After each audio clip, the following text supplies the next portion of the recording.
and welcome to AUCTV. Today we are discussing entrepreneurship as a key driver of economic growth in Egypt. And we would like to welcome our guest, Professor of Marketing and Entrepreneurship in AUC, Dr. Hakim Mishriki. Hello. How are you, Doctor? Hi. Hello. How are you today? I'm fine, dear. I'm fine. So first of all, we need to know your perception of how the Egyptian society has changed its perspective towards entrepreneurship. Well, it's not only the Egyptian society which have changed, but actually it's the whole world now moving more toward entrepreneurship.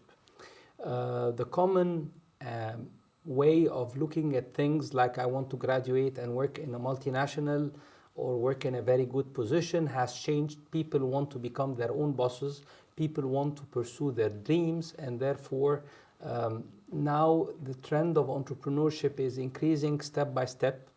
So as part of the world in Egypt, this is happening. The environment is becoming really competitive for youngsters to find jobs. And therefore lots of opportunities appear, and lots of people now are moving towards starting their own business, pursuing their dreams. They see a gap in the market, they see an unmet need in the market, and they know how to fix it, so they go and pursue their dreams.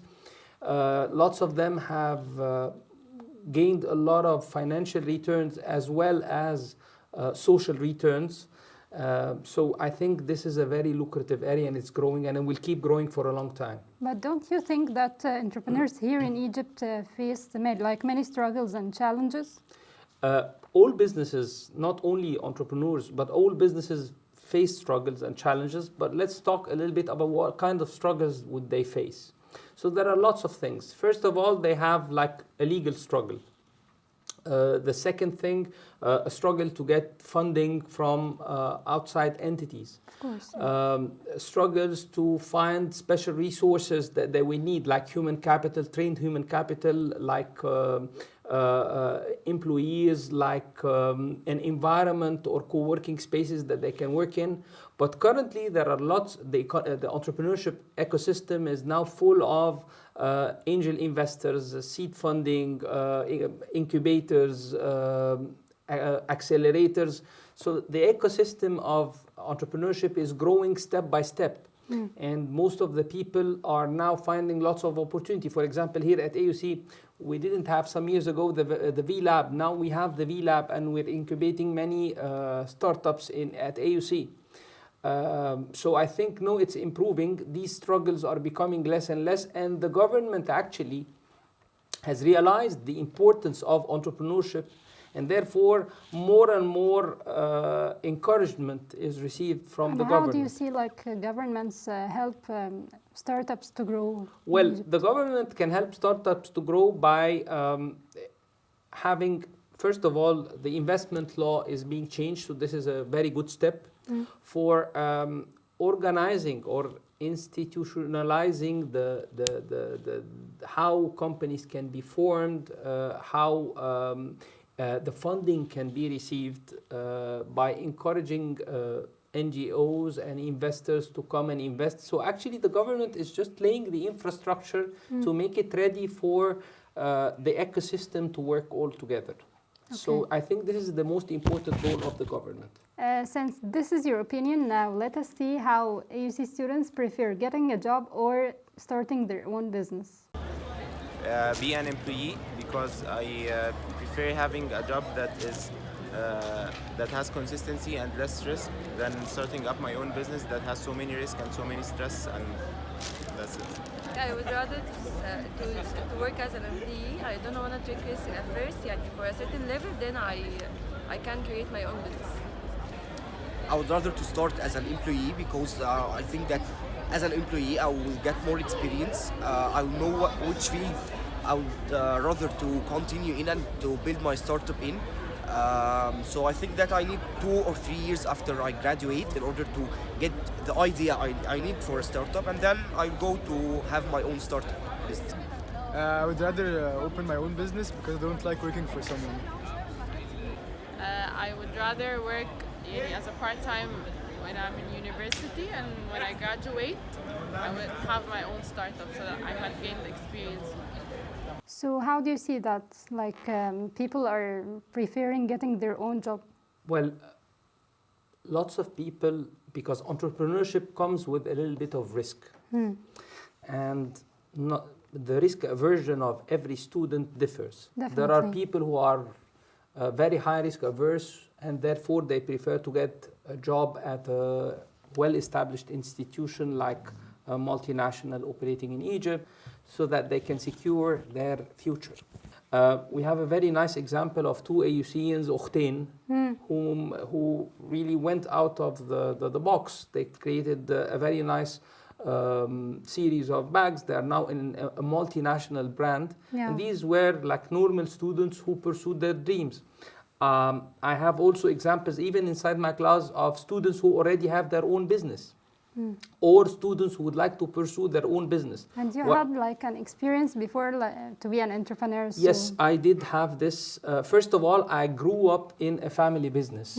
So I'm the second generation in this family business, and I grew up with a father who is an entrepreneur. So it's very highly likely when you have somebody in your family who is an entrepreneur to yourself being affected by him, because there is a very essential question. Are people born entrepreneurs or made? they are created, yeah. Or are created? Actually, it's neither this or that. It's just that people can pursue their entrepreneurship career even without being born with these genes. It's not a gene that is born. It's So just. how about your own experience? Like, did you have risks or struggles? Of course, I had a lot of risk. I sacrificed a big financial portion of my savings in this startup. I was very enthusiastic. It was in the food and beverage business. We formed a company, me and some of my friends. We saw that there was a gap in a certain type of food, and we launched actually the brand. We invested a good 5 million Egyptian pounds in a startup. Yeah.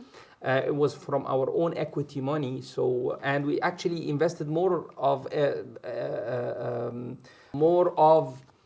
sweat equity in this startup. And we faced lots of troubles. First of all, getting licensed to operate. It was a restaurant, so we had to get license for this restaurant to operate, to learn about the food and beverage. None of us has a background in food and beverage. We had to find out lucrative recipes. We had to find out about attractive locations, about the trends in the food and beverage, about cooking recipes, cooking ways. All of these were challenges. We had to create a brand, do the branding things. So it was like a very big risk with a lot of money to start with for us at that age. It worked fine, but we had some mistakes in some of our calculations, especially when it comes to the demand. And actually, this is a big mistake most of the entrepreneurs do, is that they have a problem in their calculating their demand and therefore their sales forecast and so on.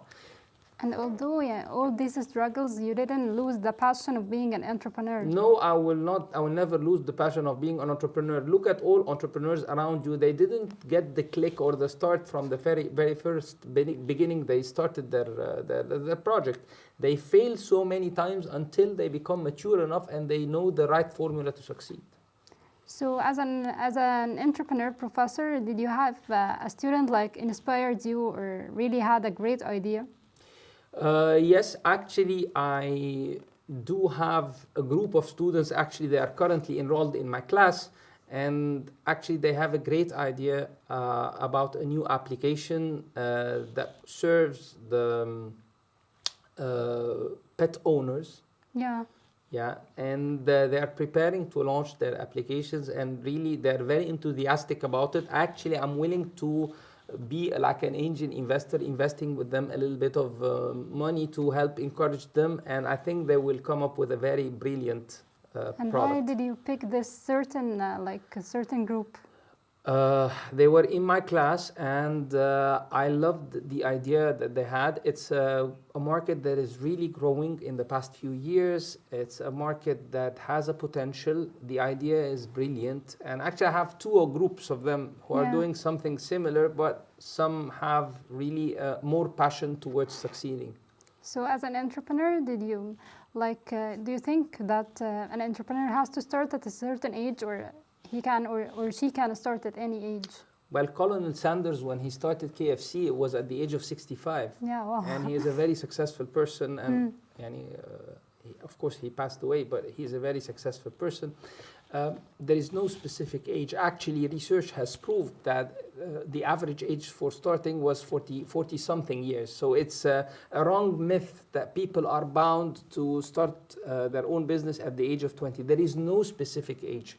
It's just whenever you feel that there is a gap that you can fill, whenever you have enough passion, whenever you have enough funding, then you will be able to pursue your idea. So what advice do you have to your students who will open their own startup or have the will to open their own startup? If you have the will, if you know that your product really fits the market, there is a product market fit, study your numbers properly, do a rightly done business plan. Don't be so optimistic in your calculations, in your estimation of how much or how many units would you be selling. Do your calculation properly and keep it up. It's the passion that will make you cross the troubles or the things that may stop you.